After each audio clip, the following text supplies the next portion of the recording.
It's another Manly Monday, and today we are talking about manliness Dungeons and Dragons style.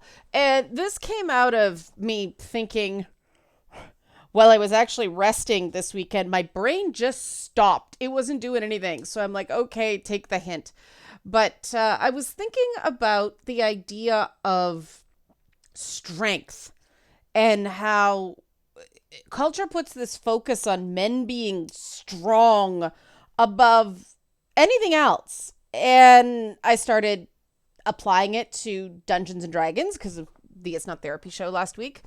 And I started thinking, like, why don't we focus on the other five stats? Right? Like, why is it all strength, strength, strong?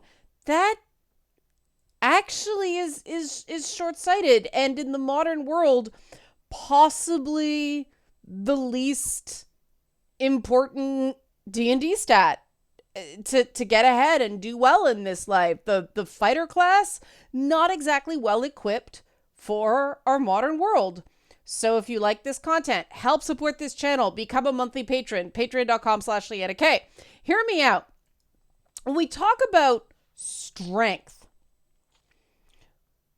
we talk about it in sort of a combo way with strength and constitution, but they're different skills. They're different abilities, right? Strength is the ability to carry things and cause damage with physical force. Constitution is how much damage you can take, right? It's the Rocky stat. It's not how hard you hit. It's how hard you can get hit, right? And keep getting back up. And in our world, I mean, this is something I learned, that when we talk about strength, what people actually respect is more your constitution score than your ability to hit really hard.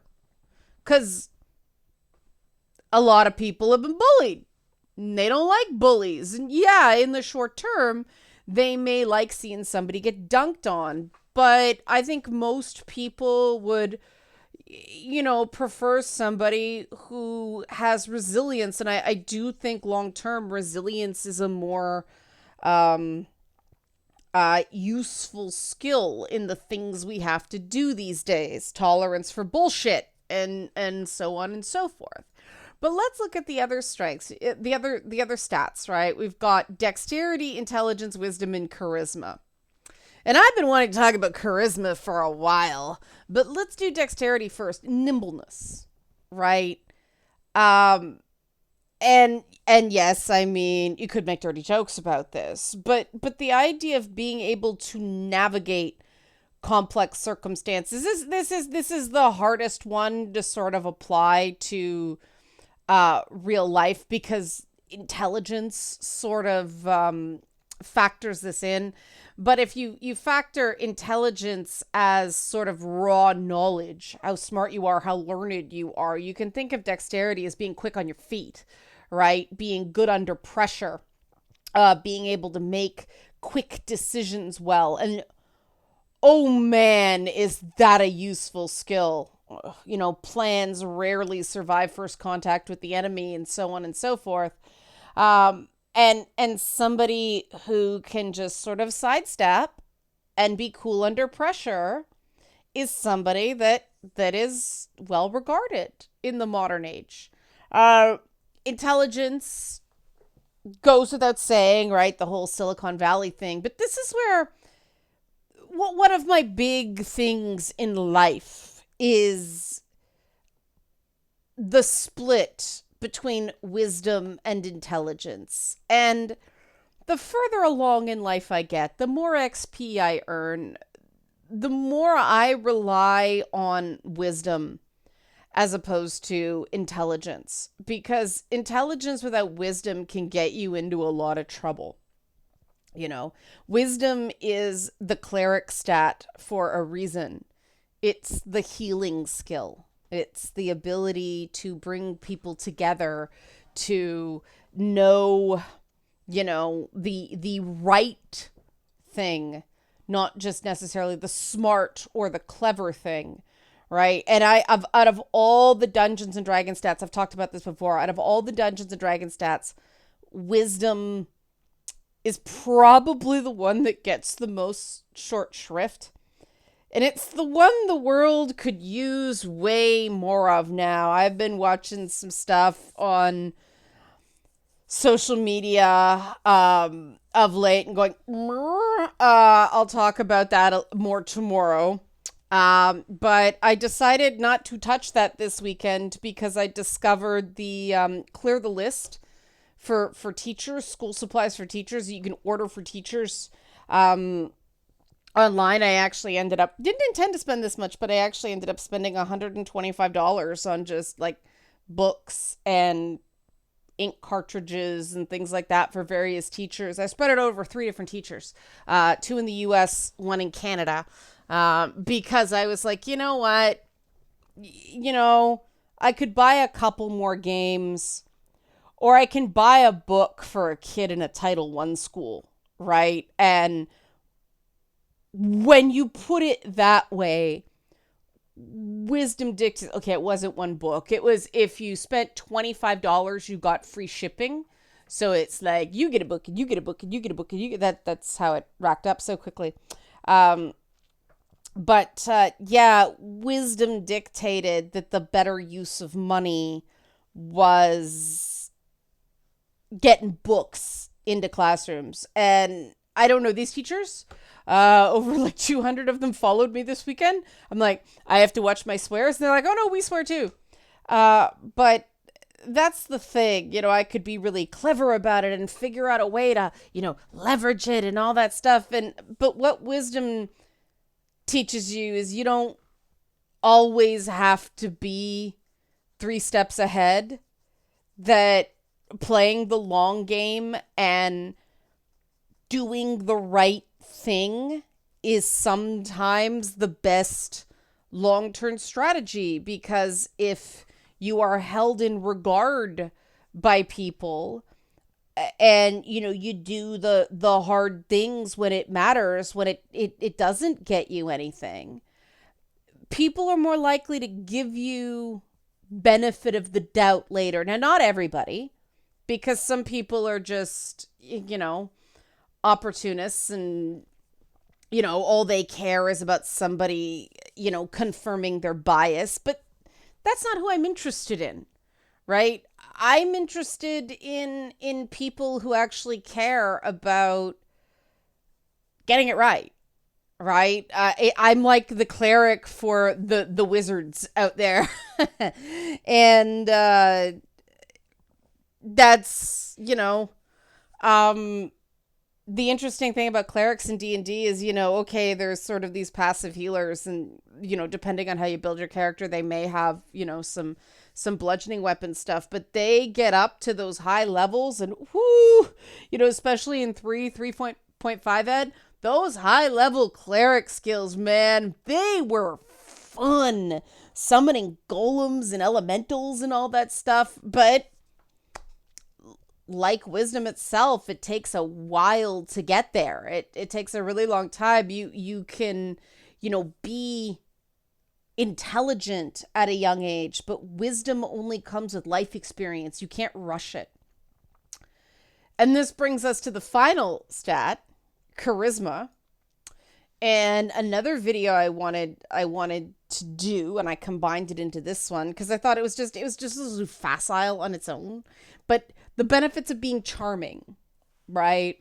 Charisma is one of those skills that doesn't really shine in video games. Charisma is a skill that when you're playing tabletop, at least in my experience, that's the one that really comes through as being a cool skill, because you can talk your way out of things, right? And yes, in the video games, you have this high dice roll, but it's nowhere near as satisfying as tabletop.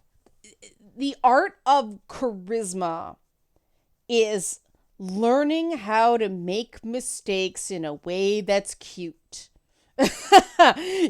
Learning how to make mistakes in a way that's endearing, in a way that makes people like you.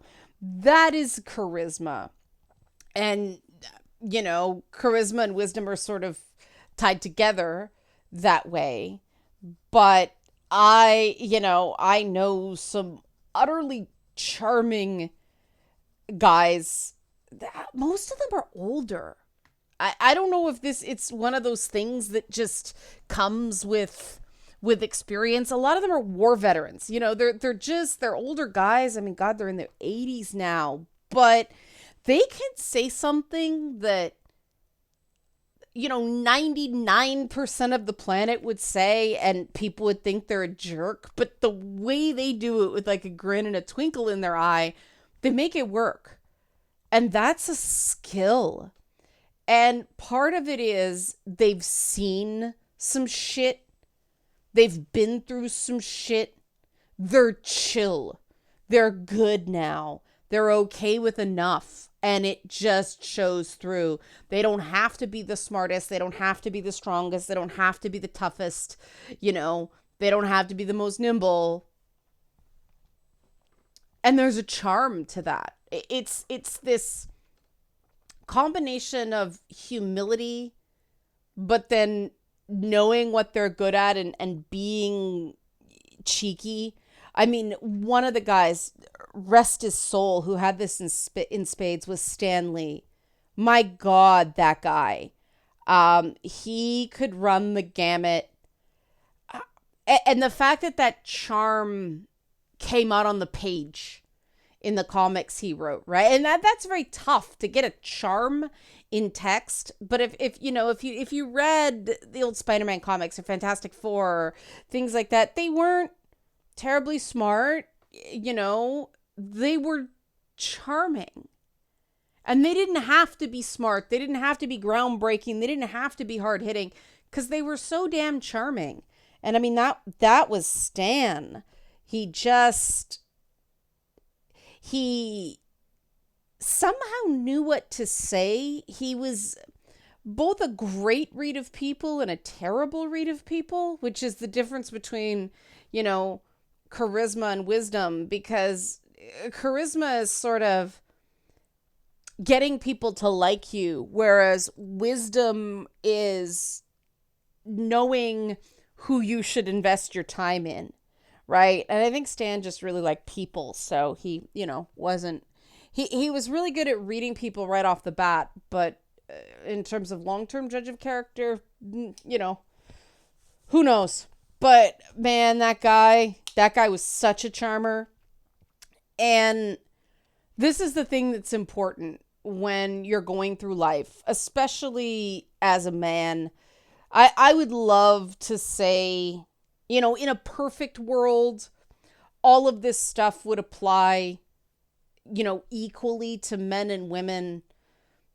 Let's face it, we don't live in a perfect world. Strength is overvalued in men. I think a lot of the times it's undervalued in women. And why do I say it's overvalued in men? Well, because back in the day, yes, being able to hit things really hard with a sharpened stick was a skill that was important. Now, except in very limited applications, less so. That's why I say that fortitude score, that wisdom score, that intelligence score, that charisma score, maybe the dexterity score, like knowing when to get out of the way. All of those are more important in the modern world because we usually don't solve problems by hitting things with pointy sticks, right? And yet it's still this, when people think manliness, they think strength. And that's why I went with Manly Mondays instead of another, masculine term. I thought manly was just thank you for the person who said it was the Charles Atlas ads in those old comic books. But that was just like, there's a difference between sort of the masculine and, masculinity and being a man and male and manly, right? Manly has a thing. And it's funny because all the guys I know who have done really, really well for themselves, they're not strong, they're not gym rats, right?